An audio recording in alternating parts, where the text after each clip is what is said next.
This is Good Morning Uganda.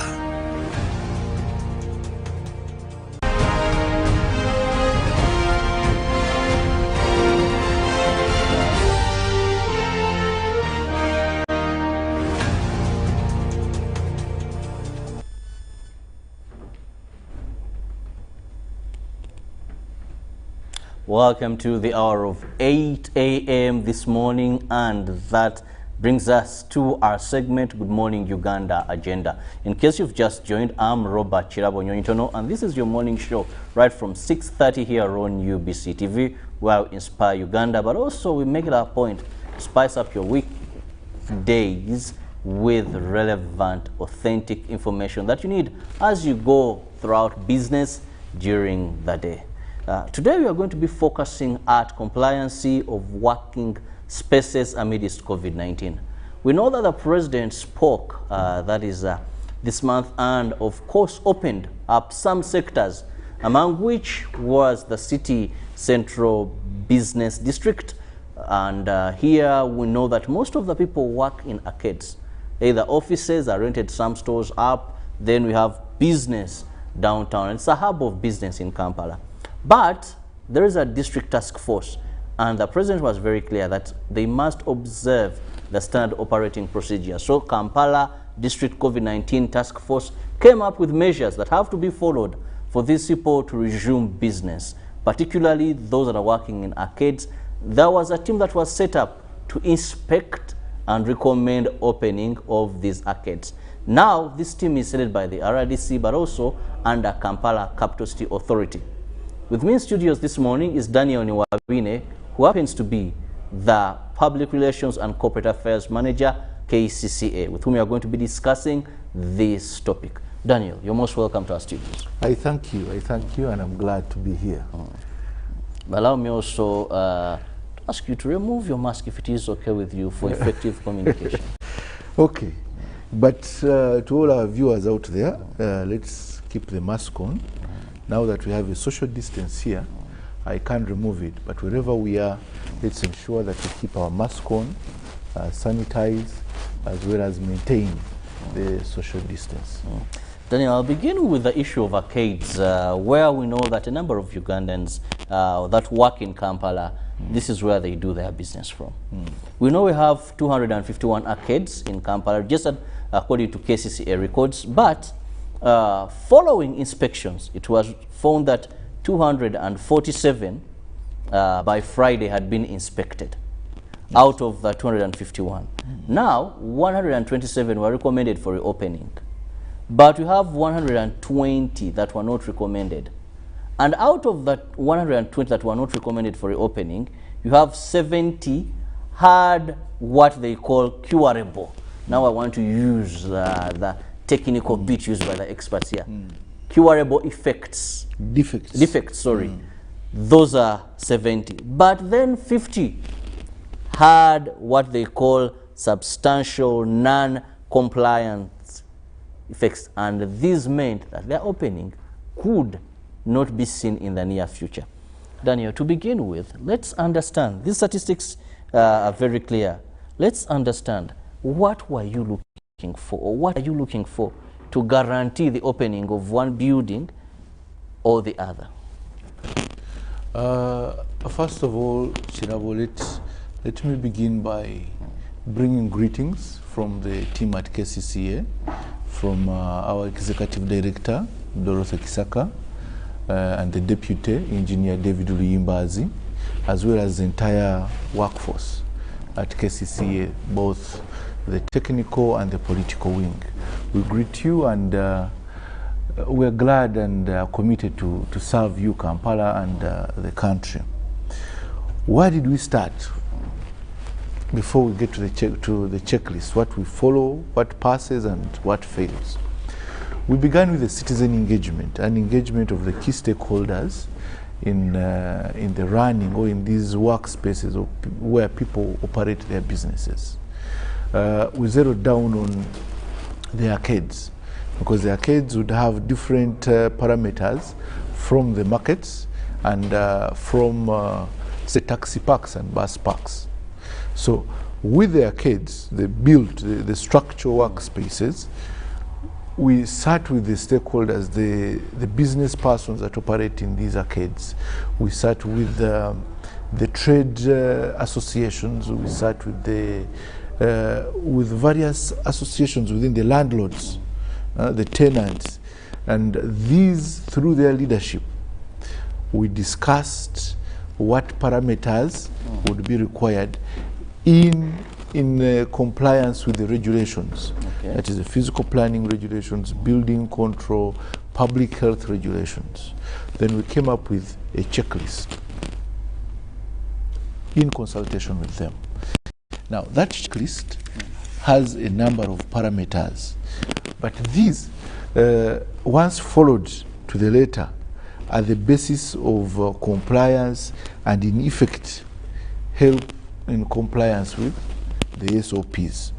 These parameters look at the structural status of the building. I could give you a copy here. This is sanitized. They look at the structural status of the premise.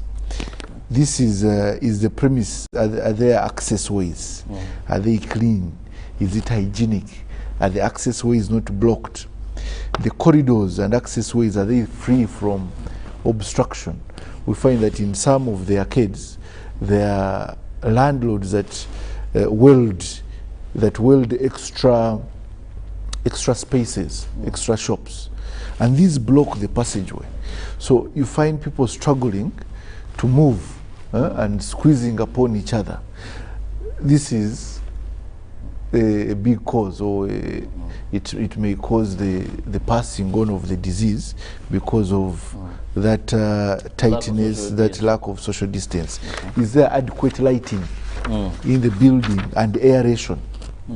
Then we go to the next part, which is the screening areas. Do we have screening areas in these properties? At the entry points, do we have someone checking temperature? Okay. Do we have a washing point? Are the entry points manned? Do we have CCTV cameras? Someone was wondering, why is a CCTV camera? CCTV and COVID. The best way to monitor the traffic within a building is using a record of the traffic within the building. How can you obtain a record of the traffic in the building? Is using the camera. Using a CCTV camera. At the end of the day, you establish who came in, even for surveillance. Someone may come in coughing and you realize that he entered Arcade X. It is the CCTV camera that will reveal to us where he went, in which shop did he go, at what points did he enter and what point did he exit, how long did he spend in the building. So you can track that person until they are out. You know who you got in contact with. You know who is potentially a spreader of this disease because of the CCTV camera. So the CCTV camera is good for the, it was part of the requirements for that. Are there visible notices? As I was coming into UBC here, there are notices that show please wear a mask. There are some of our colleagues, our comrades out there, our people in Kampala, who without seeing a notice may not act. So we need that constant reminder that someone should put on the mask. Is there a dedicated isolation room? If someone had a problem, got a fever, got any symptom, do we have a holding place? If it is there, you pass. Well, as we continue with this list, our viewer, we have the public relations and corporate affairs officer, that is Kampala Capital City Authority. This is very important because we know that many of you actually work in these arcades. Many of you come to fend for your families in Kampala. So we are looking at the checklist of what is required. Many are thinking that maybe KCCA is not doing all it takes. Maybe there is bribery, there is corruption into this. This is what we want to get clear from the spokesperson as we look at this checklist and that will give us evidence as to why 50 arcades in Kampala may not be opened anytime soon. And that will also answer questions why you might find that some are open, maybe without fulfilling the entire checklist. There's what they refer to as curable effects there. So these are things we are looking at, and of course you'll be able to join us later in this conversation or discussion through our WhatsApp number. Let's continue with that checklist. Yes. So on the checklist, we also have aspects of sanitation. Whether the building or arcade, because none of the arcades has a pit latrine. All the arcades have toilets. So do these toilets have running water? Do we have sufficient toilets per floor? Because for every 20 shops, we expect a toilet stance. Every 20 shops, we expect a toilet stance. Are these there? Are there functional hand washing facilities? So the hygiene aspect is very key in the checklist. Then we go to the cleanliness. Do we have sufficient water that will, if there was no constant supply of water, do you have tanks to maintain the supply of the water? Then we have the management aspect. Does the landlord register all the tenants? Does the landlord know all the tenants that are within his structure? To have a register. Now, this register helps not just the in this COVID pandemic, but a registration of all the tenants is very key. We have had shops that get burnt, buildings, arcades that catch fire. If government wants to give relief or chooses to give relief to people who have lost property, where does it start? It starts with the register of the people who were in the building.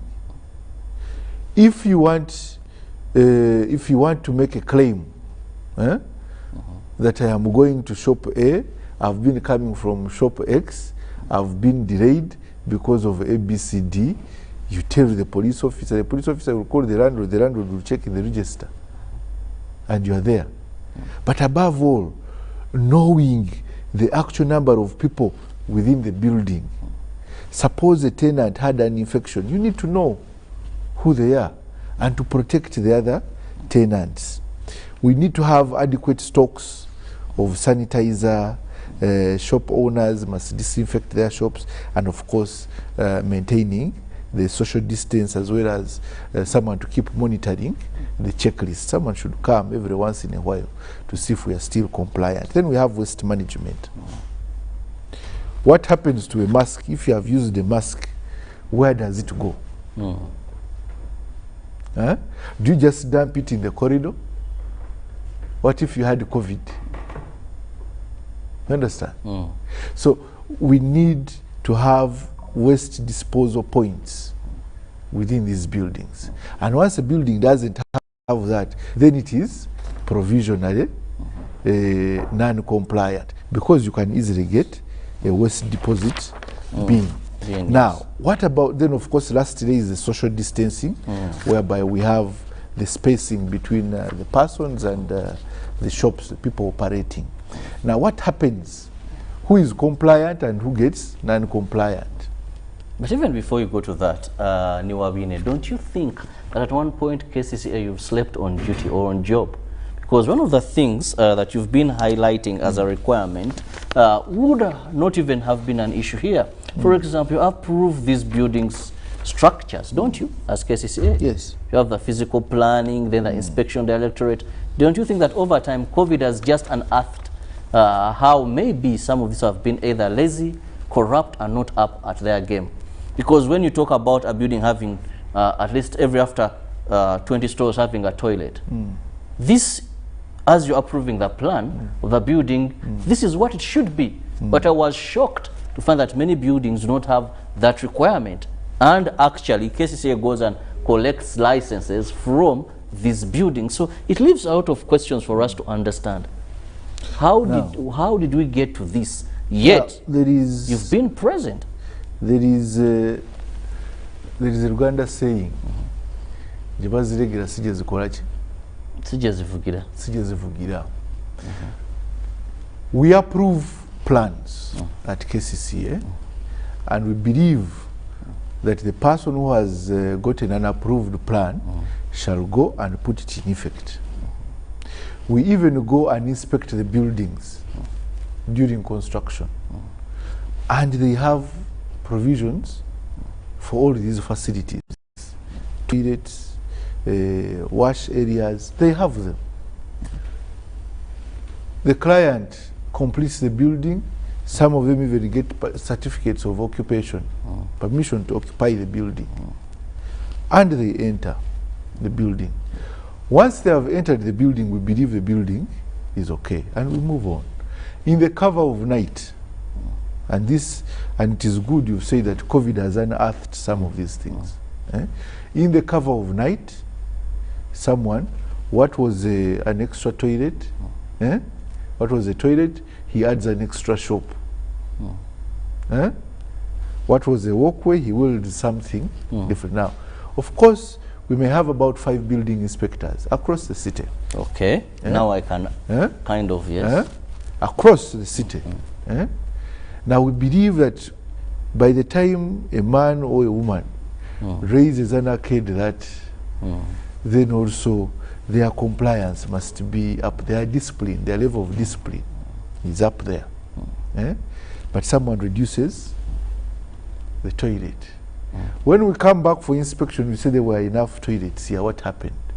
The law says that we should give them a what? A notice. And you have found us closing some buildings even before COVID, because they alter the plans, they deviate from the plans. So yes, indeed, COVID has opened our eyes on so many things, as employers, as business people, and as individuals. The authority is part of that. And that is why we have come up with this checklist. I cannot say corruption. Remember Jennifer Musisi in her early days, how she went on these staircases. Buildings were, we saw them, at least some were totally cancelled, reversed, that read, staircases were being removed, welded. And we have you got an arcade where the staircases, someone has just welded something, and it's a shop. And it says in Sasula license here, KCCA. So what happens? How do you issue a trade license to such a person, the same body that is now coming up and saying that this is illegal? Now, a license is issued to a business. Yes. A license is issued to a business. A trade license is issued to a business, not to a workspace. And remember, we have what we call self-assessment. Chirabo, you will come to KCCA and say, I am working in Makindye along Chiwafu Road, house number this. I am a retailer. Because government has fast-tracked and hastened the process of and eased the process of doing business in Uganda, you'll have your license in 20 minutes. But we shall come to monitor, because the law says that, yes, you have come and declared where you are. I have issued you the license. Because you need a license, we need to facilitate business. Because at KCCA, within 20 minutes, you have a trade license. If you have done everything, 20 minutes, you have a trade license. That license is for the business. You can actually shift the business from Makindye to Nakawa on payment of a fee. But that license, for you to conduct that business, the presumption is you're meeting all the requirements, the physical planning, public health and building control. The space where you're operating meets those requirements. So if we come and monitor, because we have monitoring teams, if the monitoring team, the inspection team comes and finds that you have a restaurant that is unhygienic, that doesn't have lavatories or toilets, then that trade license can be retracted. It can be withdrawn by the authority until you make good. So it is the same thing. You may have a license, but you're trading in the wrong area or in the wrong space. We shall withdraw the license, or you'll be requested to look for another premise. And at a cost of 7,500 shillings, we shall transfer that license to another premise. So the license is not for the premise, but rather for the business. That will explain, as we still look at compliance regarding COVID-19 SOPs at such a time for working spaces. When the committee was set up, that is the inspection committee, Yes. members of KCCA expressed concern. They said that you have ISO, you have the physical planners, you have those of Ministry of Health, you have, I think even CMI was on that list of people who are going to inspect, but there is no representation of the traders. That how best then do you understand some of the issues that could be necessary as you go about with your checklist and also enforcement and implementation? Now, we had stages of implementation. The first stage included engagement and coming up with this checklist. This checklist had the input of KCCA, CAFO, CATA, and the property owners. Those are all associations there. CAFO, CATA, then there is another one also that I have heard of, but I don't recall the actual name, but there are quite a number. And of course KCCA. KCCA is a more organized and larger group. We had their input. They were very instrumental in creating this checklist, as well as popularizing it amongst the property owners and the tenants, as well as the property managers and all those stakeholders that operate in those workspaces. In the first lockdown, when we had a partial lifting of the lockdown in the first wave, we involved members from these associations, but there are people within the building, there are property owners that may not subscribe to any of these organizations. And some of them were claiming foul play. That how can someone from either of the associations say that I have failed? And there were also allegations of corruption by people who join in, and they keep calling the landlord that they are coming. Prepare this. Or they say, okay, they go in, no, it's on Chirabi. While you're inspecting, that one I've seen, and they tick. Yet the person has not seen. So, and at the end of the day, KCCA or government does not have an avenue to apprehend the person from any of these associations.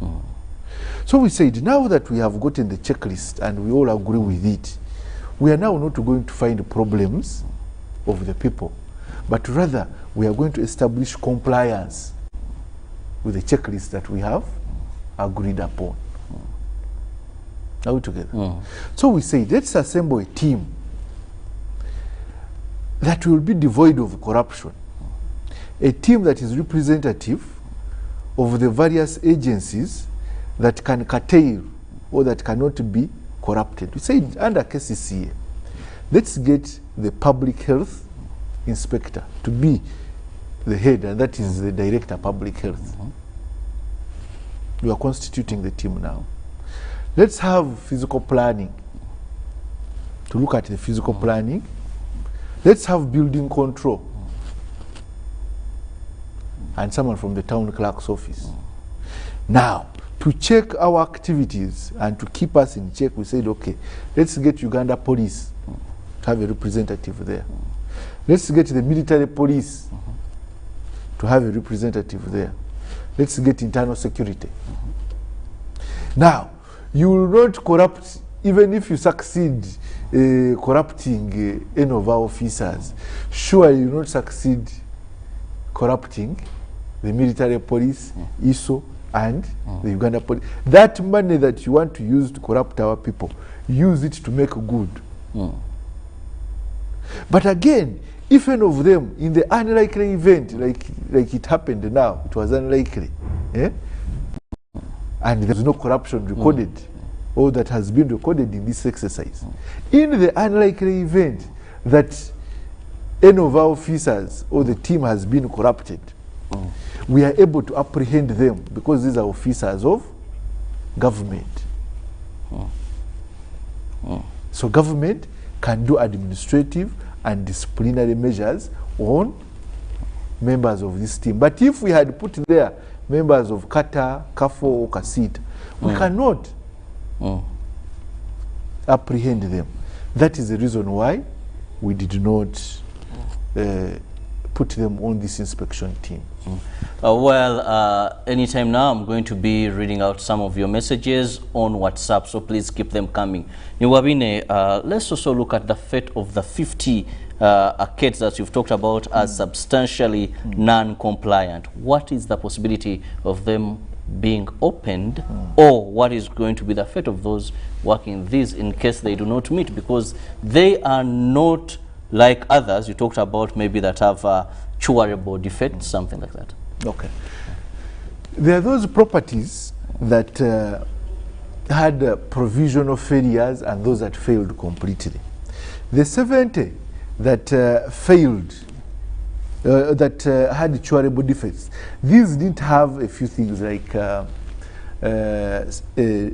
non-presence of CCTV cameras, failure to have a compliance officer, no running water, defective toilets, no isolation rooms, no disposal cans or bins. These can be put there.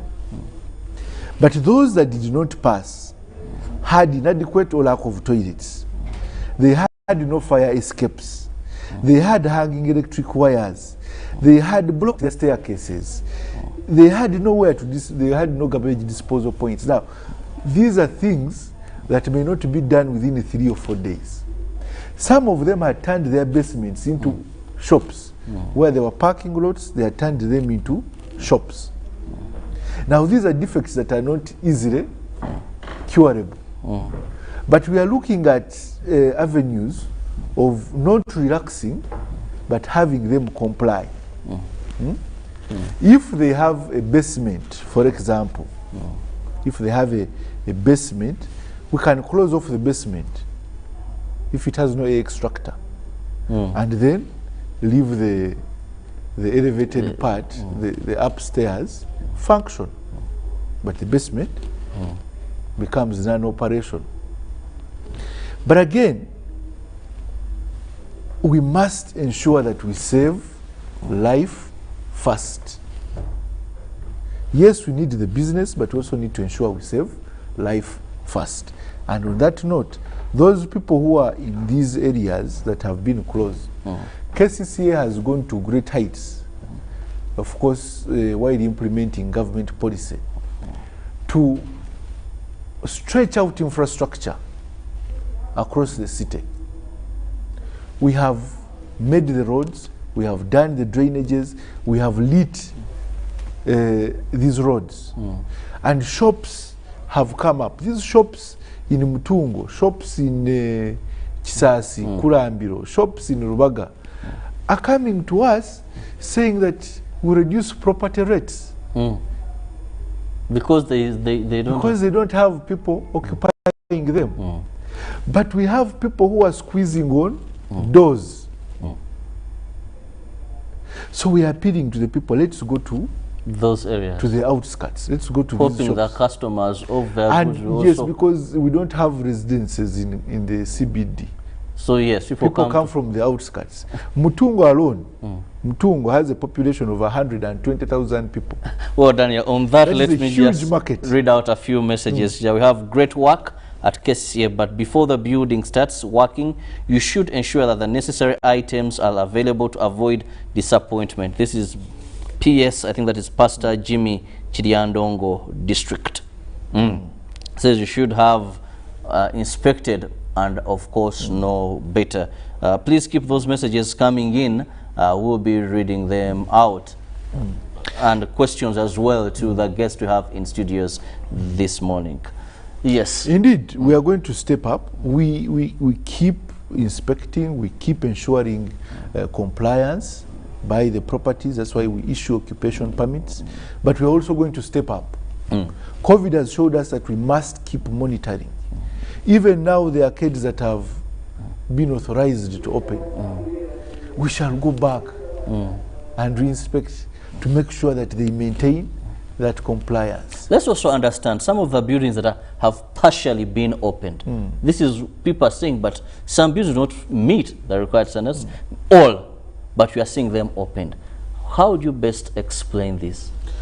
Any building that does not meet or that has not gotten a certificate of compliance, and the people have entered, and we go and fight, we give a notice to the landlord, we give a stern warning, because we may prosecute some of these landlords. And that is why you'll find a building open today, but in the morning you find it sealed, because it was non-compliant. And during the day, we could not get the people out. Because once we say that during the day we are going to push them out, to let them go out, we are going to cause a stampede. And that stampede can cause further transmission of infections. So we let them go, and in the morning we seal off that building. Well, Daniel, in the interest of time, I'll allow you have your last say regarding this topic of the day, and also more so a message to the traders, many of them that work in these arcades. Yes, the landlords now, the burden is upon them to fulfill this in place, but the humble people that maybe could even have paid advances in rent. Well, life first. Life first. But again, we thank the people of Kampala and those that come into Kampala for maintaining the flat curve, and for all the effort they have put in. When you move downtown, everyone is putting on a mask. You can rarely find someone who is not putting on a mask. If you are in a shop and it is not yet opened, bear with us and let the landlord do what they are supposed to do, because we wouldn't want to transmit disease.